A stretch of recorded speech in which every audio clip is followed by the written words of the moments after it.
Productive হওয়ার জন্য আপনাকে প্রতিদিন ভোর 5টায় ঘুম থেকে উঠতে হবে না, বরং এই মিথগুলো বাদ দিতে হবে। বাস্তবসম্মত উপায় কিভাবে কাজ করা যায় তা জানবেন এই ভিডিওতে। প্রথমত আগে এটা বুঝতে হবে আমাদের ফোকাস নষ্ট হওয়ার পেছনে অন্যতম কারণ কিন্তু সোশ্যাল মিডিয়া স্ক্রলিং নয়, বরং আমাদের ব্রেইনের ডোপামিন ট্র্যাপ। কোনো একটি কাজ শুরু করার পূর্বে আমাদের মস্তিষ্ক চায় একটা সস্তা আনন্দ, এই কারণেই আমরা স্ক্রলিং শুরু করি। আর এই প্রবলেমটার একটা জাদুকরী সমাধান হচ্ছে 2 মিনিট রুলস। যদি আমাদের কোনো কাজ করতে 2 মিনিটের চেয়ে কম সময় লাগে, তাহলে আমাদের উচিত সেই কাজটা জমিয়ে না রেখে তখনই করে ফেলা, কেননা এটি আমাদের ব্রেনকে একটা দ্রুত মোমেন্টাম দেয়। তৃতীয়ত, ওয়ার্ক লাইফ ব্যালেন্স খোঁজা বন্ধ করুন। দিন শেষে ব্যালেন্স নয়, বরং আপনি কতটা ইম্প্যাক্ট ক্রিয়েট করতে পারলেন সেটাই আসল। চতুর্থ, ইট দ্যাট ফ্রগ। আপনার দিনের সবচেয়ে কঠিন কাজটাই সবার আগে করে ফেলুন। সবচেয়ে কঠিন কাজটা যখন আপনি সবার আগে করে ফেলবেন, আপনার পুরো দিনটা হয়ে যাবে আপনার জন্য পানির মতো সহজ। অ্যান্ড ফাইনালি, মাথার সব চিন্তা ডায়েরিতে লিখে ফেলুন। একে বলে ব্রেন ডাম্পিং।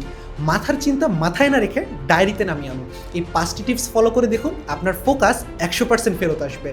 আপনি যদি আপনার প্রোডাক্টিভিটিকে বাড়াতে চান, তাহলে এই ভিডিওটা সেভ করে রাখুন, যাতে পরবর্তীতে আবার দেখতে পারেন।